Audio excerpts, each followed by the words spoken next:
வந்தேன்.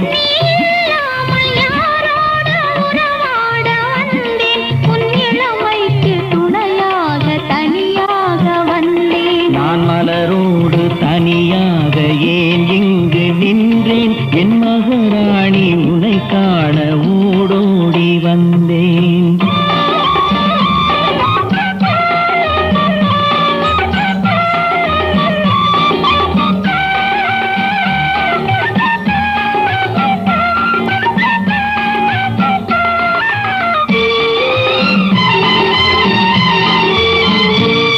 நீ வருகின்ற வழி மீது யார் உன்னை கண்டார்? உன் வளை கொஞ்சம் கை மீது பரிசென்ன தந்தார்? நீ வருகின்ற